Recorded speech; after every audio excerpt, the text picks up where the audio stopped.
In the kitchen filled with soft spring sunlight, Rebecca was hurriedly preparing breakfast.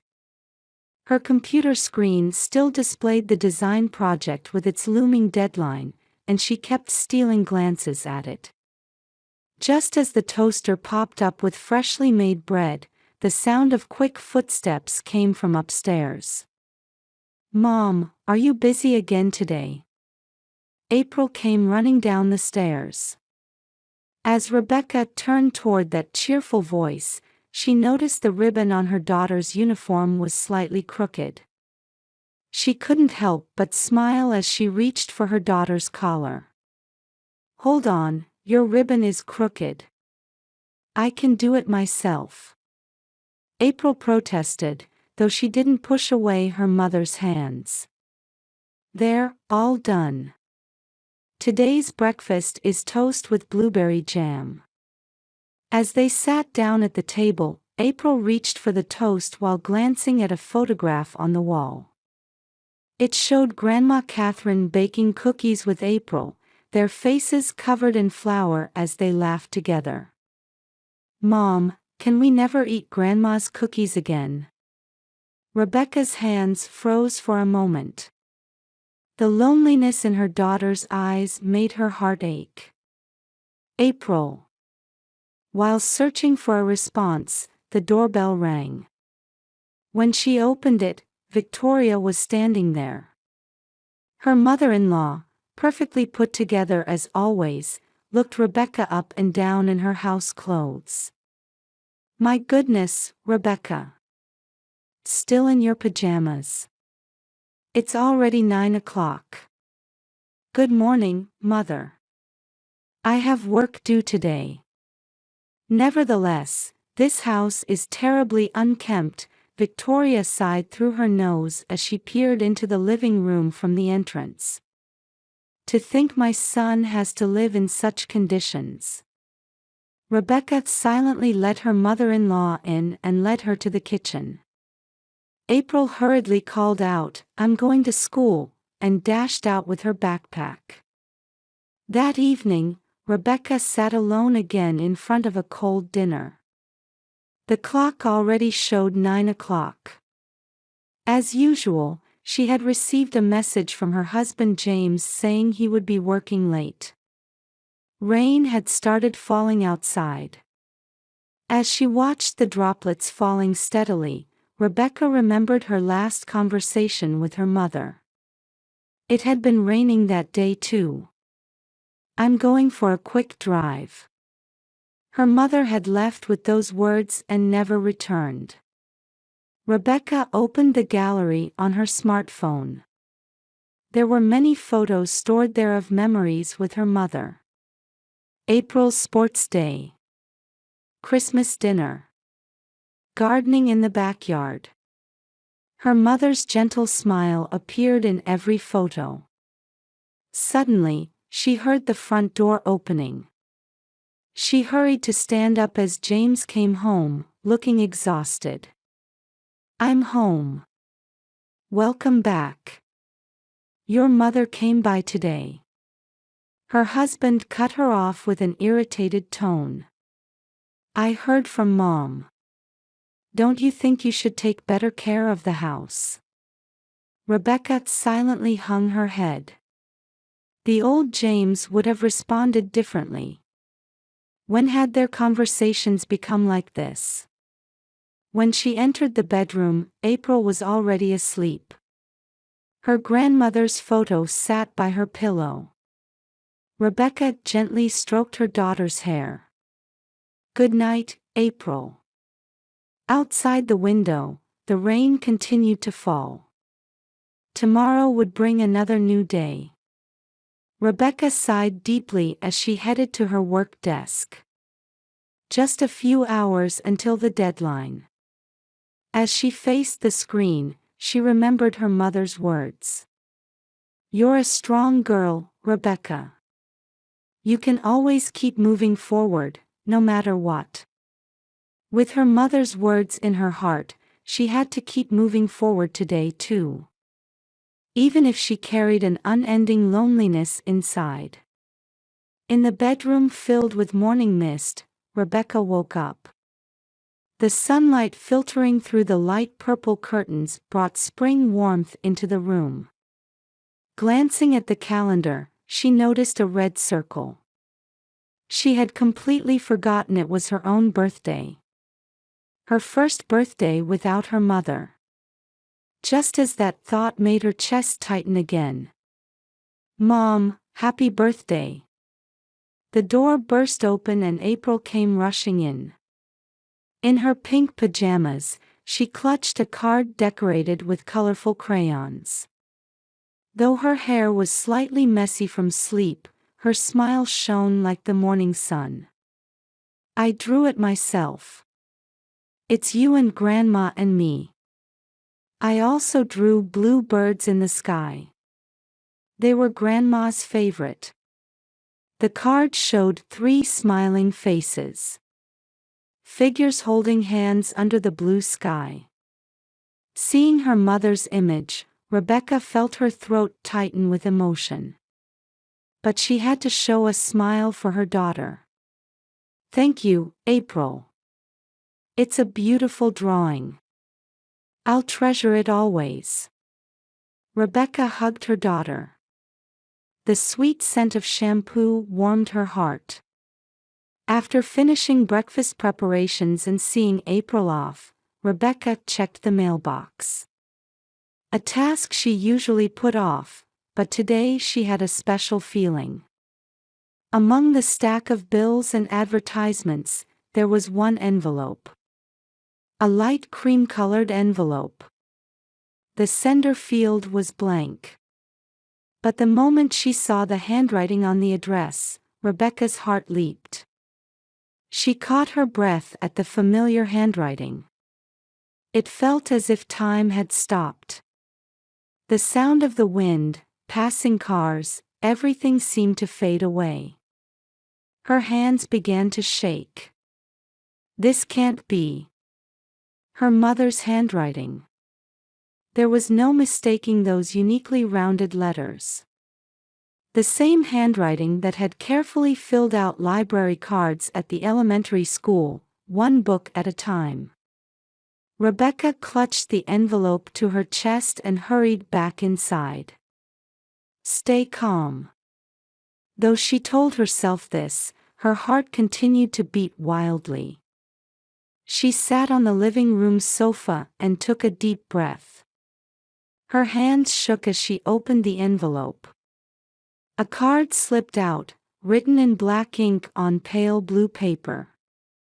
It must have been written with her mother's favorite fountain pen, that distinctive ink color. My dear Rebecca. Happy birthday. I've been waiting for so long.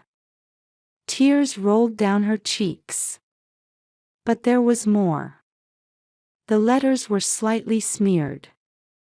Had her mother been crying while writing too?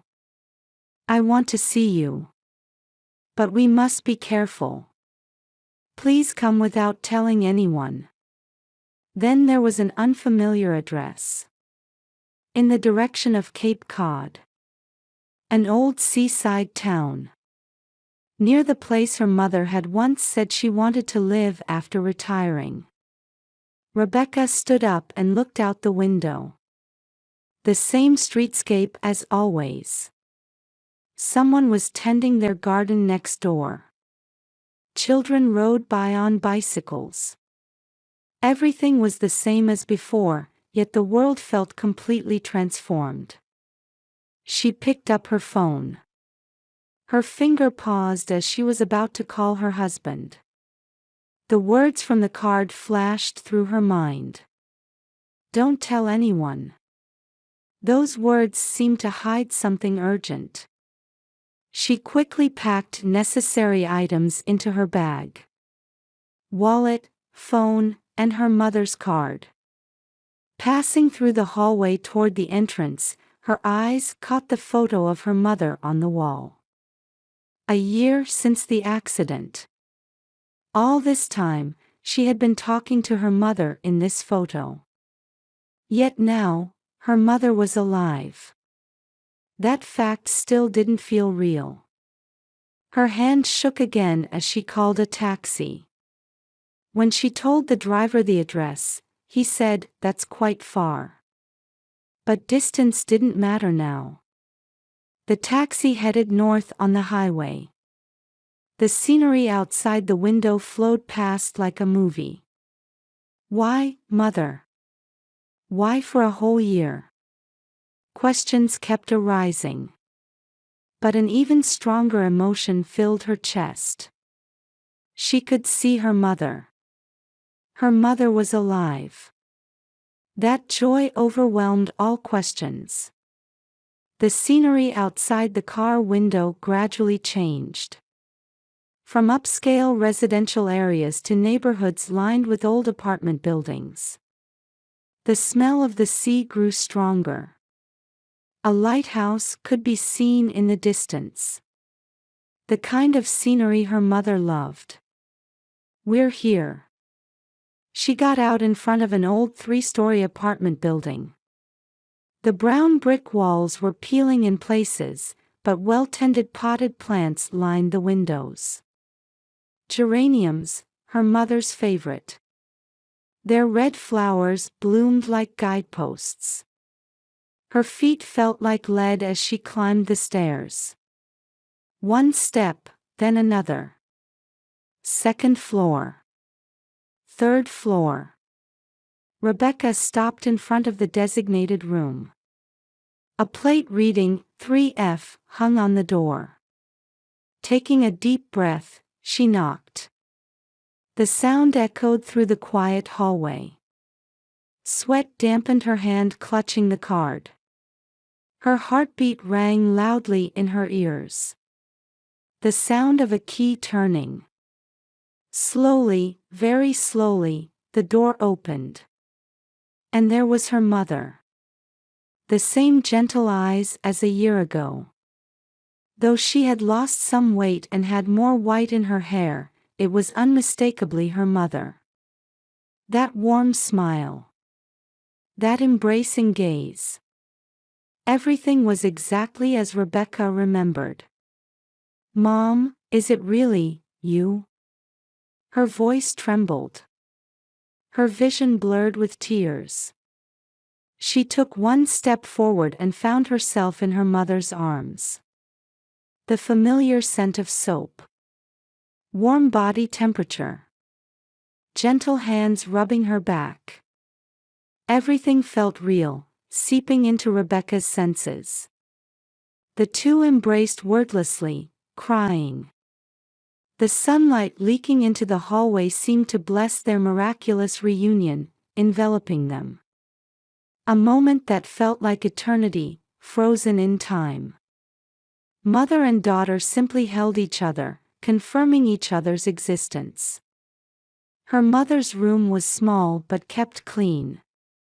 A wicker chair sat by the window, with her favorite houseplant basking in the sun beside it. Familiar embroidery decorated the walls, and a half-finished piece of lace knitting lay on the table. Everything about the space was quintessentially her mother. "Sit down. I'll make some tea." Her mother's voice carried the same gentleness as a year ago. Familiar sounds came from the kitchen. The sound of water being poured into the kettle. Cups being taken out. And then the aroma of her mother's favorite Earl Grey wafted over. "How is April?" "She's fine. But she really misses you." The words caught in her throat. Her mother quietly set the cups on the table and sat across from Rebecca. Her hands trembled slightly. "I'm sorry. I'm so sorry." Her mother's voice shook. Rebecca instinctively reached out and grasped her mother's hands. They were cold, but there was definite warmth. Why did you pretend to be dead?" "That accident." Her mother heaved a deep sigh and slowly began to speak. "That day, I was almost killed on a mountain road in New Hampshire. Rebecca's hands tensed. Her mother continued. Victoria invited me. She said we could take beautiful photos at the mountain lookout. Let's go together. James was there too. They knew I had an inheritance.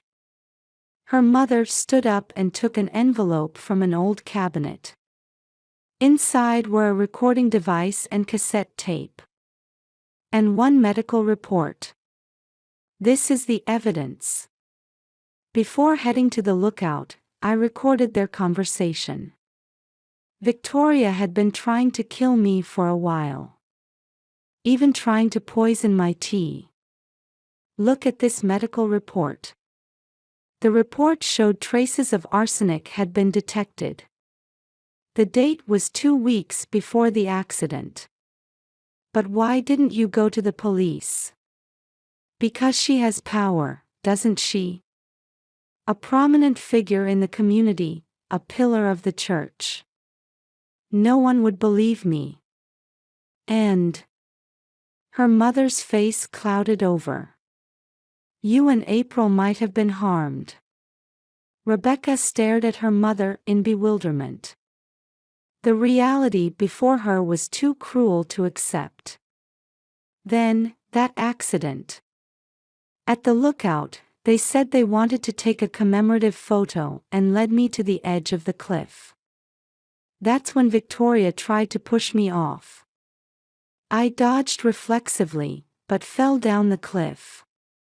Her mother took a shaky sip of tea. Fortunately, I got caught in some bushes and survived. But I sensed them coming after me. I crawled down and escaped. Then I met a hiking couple on the mountain. They were former police officers. When I told them the situation, they immediately helped me.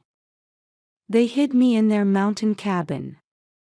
Her mother pulled out an old photo album from under the sofa. There was a photo of a warm smiling middle-aged couple. Tom and Mary. They saved my life. Their doctor friend forged the death certificate. That's how I was able to live in hiding here for a year. Why did you wait a year? I was gathering evidence. All of their wrongdoings. James's corporate fraud, Victoria's past crimes. Her mother took a deep breath. And I was waiting for the right timing. Waiting for the FBI Insurance Fraud Division to begin their investigation. Rebecca stood up and walked to the window. Outside, gentle spring sunlight poured down. The overly peaceful scene made her lose her sense of reality, contrasting so sharply with the truth she had just learned. Mom, why did my husband? Debt. $5 million. Gambling and corporate fraud. He relied on his mother for everything. Victoria indulged her son to the point of allowing anything. But they had reached their limit. Her mother placed a hand on Rebecca's back. I wanted to protect you and April. But I couldn't act immediately. Without evidence, those two would surely retaliate. So I waited. Then you decided it was okay to meet me because... Yes. Because all the preparations are complete. The FBI has started moving. Now. At that moment, her mother's cell phone rang. It was from Tom. Hello? Yes. I understand. Her mother's expression changed completely. Rebecca, where is April right now? Huh? At school. What's wrong? Victoria apparently contacted the school saying she would pick up April. The blood drained from Rebecca's face. She looked at the clock. 15 minutes until dismissal time. Her mother had already grabbed her bag. Let's go. The time for hiding is over. It's time to face them, to protect those we love. Rebecca nodded. In her mother's strong gaze, she felt her own fear gradually melting away. Tom's car sped along the suburban roads. Her mother sat in the front passenger seat, while Rebecca desperately operated her phone in the back seat. She had just finished reporting to the police. Mary was already heading to the school in another car, they said. Tom checked the time. Mary should be able to buy us some time. Outside the car window, familiar streets flowed past like bands of light. In Rebecca's mind, April's morning smile overlapped with her mother-in-law's cold gaze. April, wait for us. Just then, her mother's phone rang. It was from Mary. Victoria has already arrived at the school. But I convinced the principal to keep April in the classroom. Rebecca's phone rang too.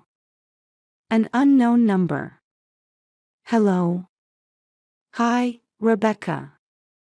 Her husband's voice. Her spine froze. I know where you are. You met with your mother, didn't you? Don't worry about April. My mother is going to pick her up. Actually, we've already completed the transfer procedures. What are you talking about? April isn't going anywhere. It's already decided. You seem to need some time to think things over. The call ended. Rebecca barely managed to suppress a scream. The car circled around to the back of the school. They parked in the shadow of the old gymnasium. As Mother and Rebecca got out, Mary came running up. April is safe. But Victoria is raising her voice in the principal's office. Just then, the school announcement system rang out. April Morrison, please come to the principal's office. Repeat. Rebecca instinctively tried to run, but her mother grabbed her arm. Wait. Going in directly is exactly what they want. We have evidence. All the evidence to prove their crimes. Now we need to stay calm. Rebecca took a deep breath. That's right. No more running or hiding. Let's use the staff entrance, Mary said. I'm a former teacher, so I know the building's layout perfectly. The group entered the school building through the gymnasium's back door. They advanced through the dim corridor. Children's voices could be heard in the distance. The principal's office is on the second floor. But before that, Mary stopped and pulled out a small digital recorder. Take this. Start recording as soon as Victoria starts talking. Rebecca nodded. She slipped the recorder into her pocket. As they climbed the stairs, her mother whispered, I'll go in first. Victoria will definitely be shaken when she sees me. But it's all right. This time is different.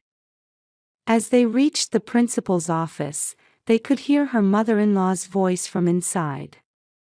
The reason I'm demanding custody of this child is. Her mother took a deep breath and opened the door. The room froze. The blood drained from her mother-in-law's face. Her expression was as if she'd seen a ghost. April, who had been sitting in a chair next to the principal, jumped up when she saw her grandmother. Grandma. April, don't move, Rebecca called out. What is this? Her mother-in-law said in a trembling voice. You're supposed to be dead. Yes, because you tried to make it so, didn't you? Her mother's voice was pure composure. But you failed, didn't you? Her mother-in-law grabbed the principal's desk to support herself. At that moment, rapid footsteps echoed in the hallway, and a series of FBI agents in black suits entered the room. Behind them, her husband appeared in a panicked state. Mother! James! Her mother-in-law's voice trembled. Why? One agent stepped forward. We have all the evidence. Insurance fraud, attempted murder, and... Silence, her mother-in-law suddenly screamed. I've been protecting this family. At her voice, April flinched. Rebecca immediately embraced her daughter. Her mother stepped forward. You've only been destroying the family. Spoiling your son, harming others, even trying to kill. I built a perfect family. A low-class woman like Rebecca. At that moment, April straightened up in Rebecca's arms. Grandma, why? Why are you being so mean? At that pure voice, the room fell silent. Tears began streaming down her mother-in-law's face. She looked like a different person from the dignified lady she usually was. She collapsed to her knees. The FBI agents moved swiftly, handcuffing her. Her husband was also restrained by other agents. As rights were being read mechanically, Rebecca held April tightly. Her mother joined them, and the three embraced. Mom, is Grandma really back? This isn't a dream. No, it's not a dream. We'll never be apart again. Her mother's hands gently enveloped them both. Outside the window, spring sunlight shone brightly. Cherry blossom petals danced in the schoolyard, accompanied by children's cheerful voices. Rebecca, her mother said quietly. It's all right now. We can live as a real family. April grasped her mother's hand. In that small hand, the new life of 3 generations of women resided as a tangible warmth. Outside the principal's office, police sirens were already wailing.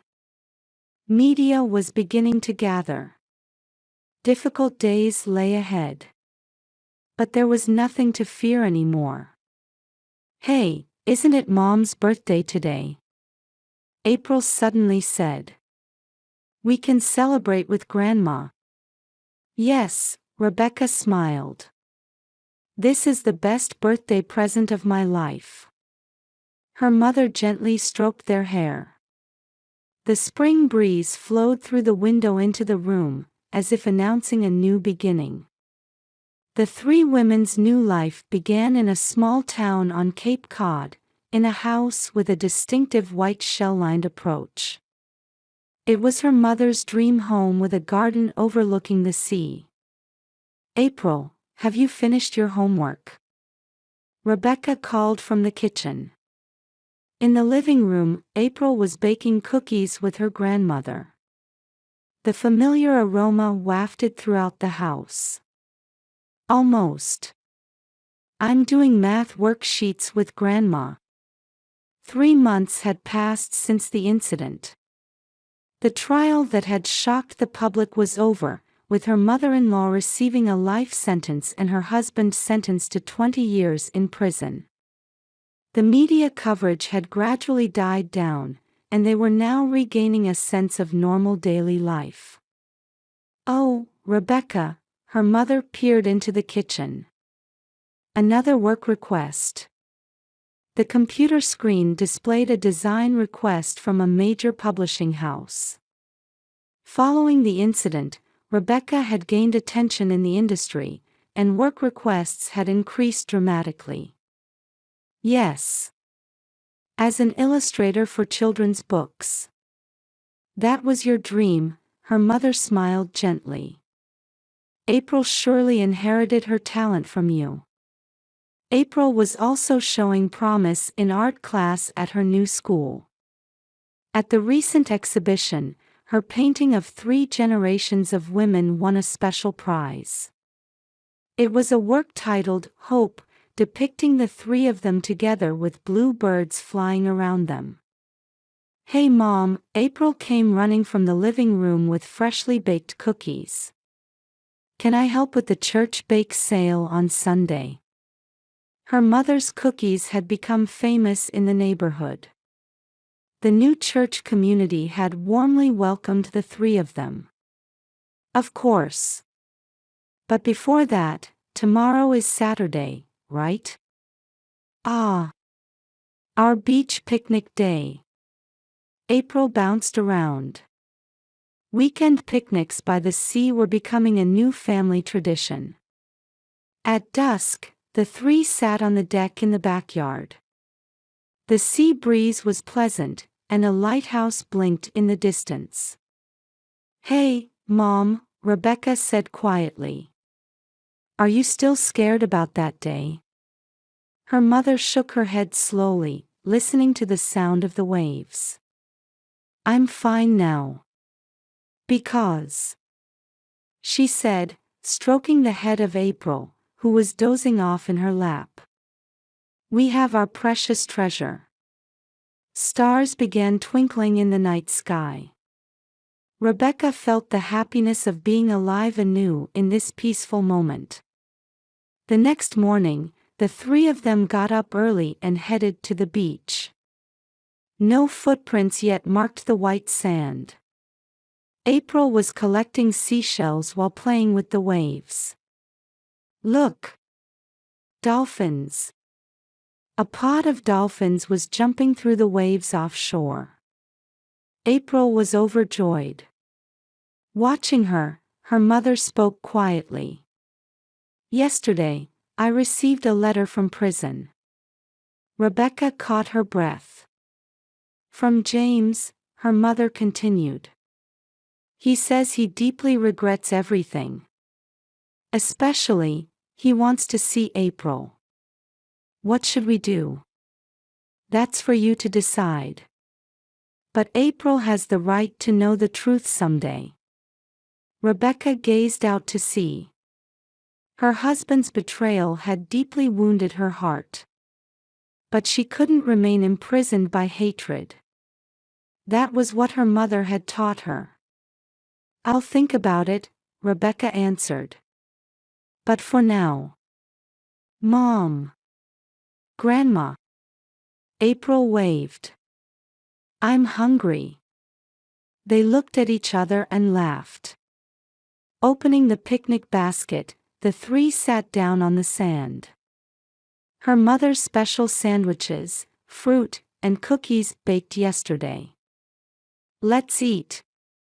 Happy moments flowed by, accompanied by the gentle lapping of waves. The following Sunday, the church bake sale was a huge success.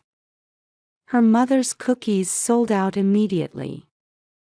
April proudly sold cupcakes she had made herself. You really are a wonderful family. The church women's group leader approached them.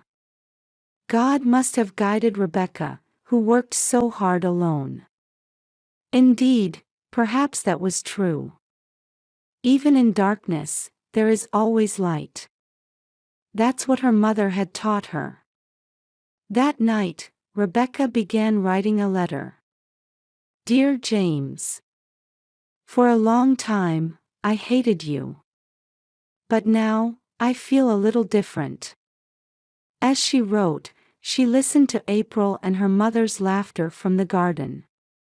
They were searching for constellations in the night sky. Mom. A shooting star. At April's voice, Rebecca rushed out to the garden. Did you make a wish? Her mother asked. Yes. But it's already come true, April answered. Because I can be together with Mom and Grandma. Countless stars twinkled in the night sky they gazed up at together. They seemed like lights of new hope. A few days later, Rebecca's phone rang. An unknown number. Hello, Rebecca. This is David, from the children's book meeting the other day. The art director with the warm voice. After hanging up, Rebecca's cheeks were slightly flushed. He seems like a nice person, her mother said softly. Mom. Were you listening to? It's a privilege of mothers with grown daughters, her mother laughed. In the kitchen, April was helping prepare dinner. Her knife skills had improved considerably. Hey, what should we make tomorrow? Well. Her mother pondered. How about apple pie? We haven't made it in a while. April's eyes sparkled. Yay! I'll help peel the apples. The shadows of the three in the kitchen were cast on the wall by the setting sun. It was beautiful, like a painting. Oh, that's right, her mother suddenly remembered. Next month, Tom and Mary are coming to visit. Really? April jumped up and down. Will they tell me more interesting mountain stories? The two who had saved her mother's life had become like family now. At night, after putting April to bed, Rebecca was having tea with her mother on the deck. Are you happy? Her mother asked. Rebecca thought for a moment, then nodded. Yes. More than ever before. The sea breeze gently caressed their hair. The story of their new family was just beginning. But there was no more uncertainty. This was true happiness. Her mother quietly stood up and went inside. Watching her mother's back, Rebecca thought. Life sometimes presents cruel trials. But beyond those trials, there is always new light. In the living room hung the picture April had drawn. 3 women holding hands and smiling while blue birds soared around them. Those smiles were just like the 3 of them in reality.